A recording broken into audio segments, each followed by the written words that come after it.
and beautiful are the shores of California, westward goal of your coast-to-coast voyage.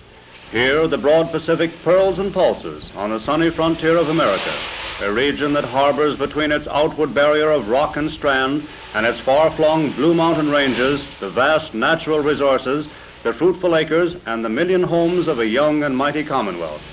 As your voyage from New York by way of Panama nears its end, your first port of call in California is San Diego, southwestern gateway of the United States, where, in local phrase, California began, for here was the first white settlement on our Pacific coast. 100 miles farther north, and Los Angeles receives you at its modern harbor, the water port of the amazing metropolis of the West.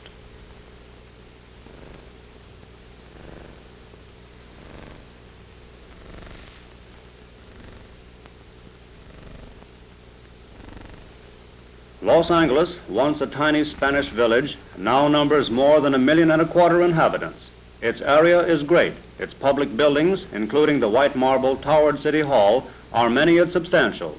Its streets are metropolitan and teem with traffic. And the verdure of its older squares suggests some lotus land of the tropics. And Hollywood, it is part of Los Angeles, you know. Here a colonial mansion may be a studio, guarding a mimic world with foreign-looking streets. Fox Films for this. Or sets like this on the RCA lot, where war is being imitated. In the hills, the homes of featured players tell of the wealth that comes from the pictures. After Los Angeles, north again to the Golden Gate. It is hard to see as you approach it, and into one of the world's largest harbors for your voyage end at San Francisco. An outpost toward the Orient and the South Seas, terminus of 100 steamship lines and 3 transcontinental railways, the San Francisco of today is a great commercial city. Yet it clings to the memories of the old adventurous annals of the gold seekers whose haven it was. And of the bonanza kings of later mining days who built their dream palaces on its hills, now covered with structures of steel and concrete. Linking California's cities and towns and traversing the state from end to end, near the sea, through wide valleys, over mountain grades, are hundreds of miles of modern highways, an unsurpassed system of motor roads. Most famous is El Camino Real, now U.S. route number 101, the royal road connecting the missions that were placed one day's march apart. Now you may motor to a dozen of the missions in a day. Some are in ruins, but others still are religious houses. Here prayed and labored the devoted fathers who planted the rich culture of old Spain in a wild new land. With what an abundant flowering we may see all around us in modern California. The missions are treasured by all classes as eloquent monuments to the historic past.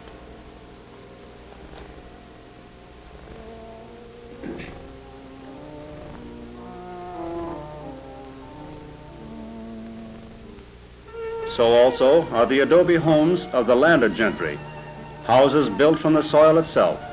This is at San Juan Bautista, soon to be restored by the state, was the home of General Jose Castro, a military commander under the old regime. The Avila House at Los Angeles, American headquarters in the Mexican War, is now a museum. In most of the adobe houses, all rooms opened on the rear porches and patio, where, screened from public gaze, domestic life went serenely on. This is at the Estudillo House, San Diego, known by an engaging fiction as Ramona's marriage place. With such a background, it is but natural that Californians should foster an affinity with things Spanish. They make frequent neighborly visits to nearby Old Mexico for Spanish entertainment at the gay resort of Agua Caliente.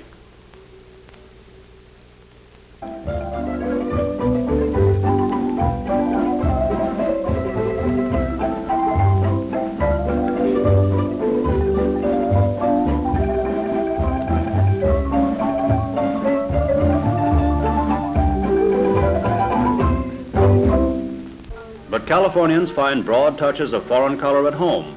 Los Angeles has a section devoted to Mexican arts and crafts. Olvera Street, a popular promenade for residents and tourists.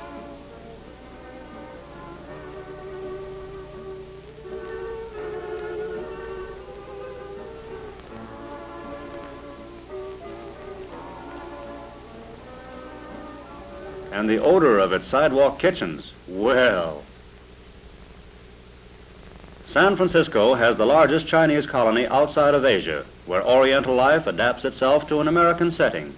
Young China may step out in the modern way, but not the elders. Here we meet a Chinese lady of the old school. In Golden Gate Park, San Francisco, is a garden preserving perfectly under western skies the elusive charm of Japanese artistry. Little maids out of Mikado land come here at times in native costume to lend living interest to this charming scene from the Far East.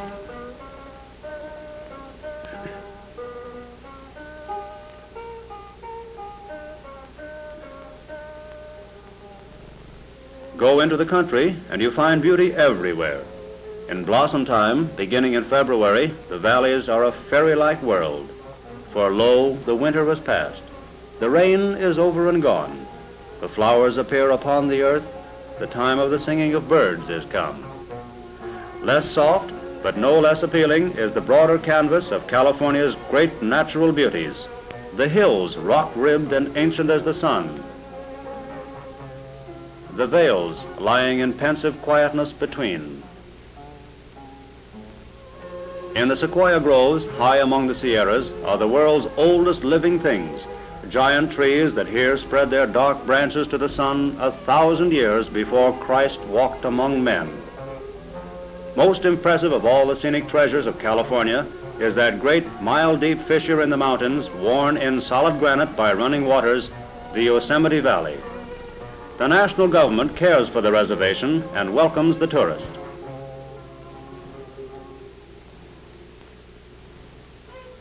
Turn now to riches of the soil.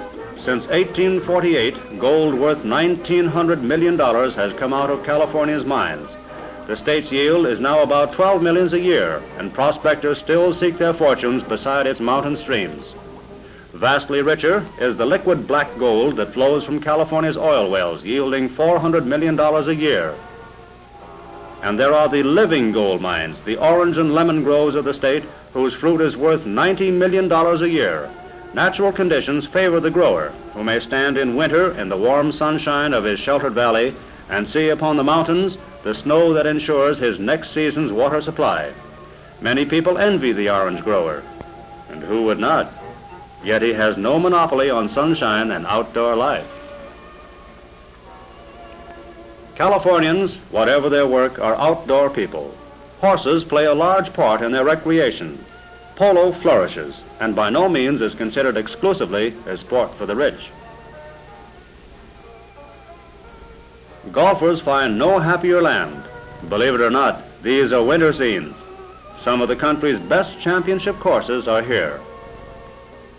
California goes in for tennis in a big way, with public courts in every city and town, and she gives champions to the world. Yachting in smooth waters and with steady breezes is a year-round pastime. In the long summers, the sea beaches attract thousands.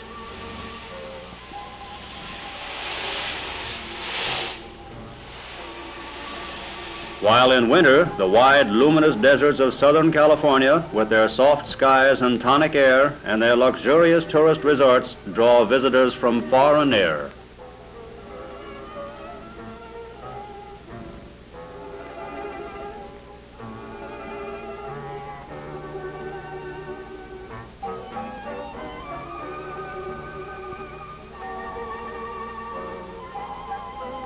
The mountains are a great playground of the people, with hundreds of free family campsites,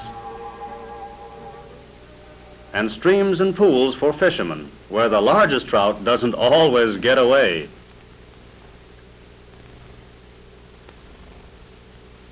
And there are miles of trails to lure adventurous riders.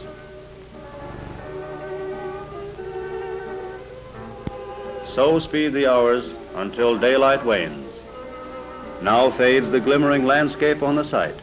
and the moon's soft radiance lights the way to the evening camp, where song and story end the perfect day. Thus, life goes forward in its many phases in this fascinating land of the West that gives so much for the seeking through all the cycle of its golden year, this California.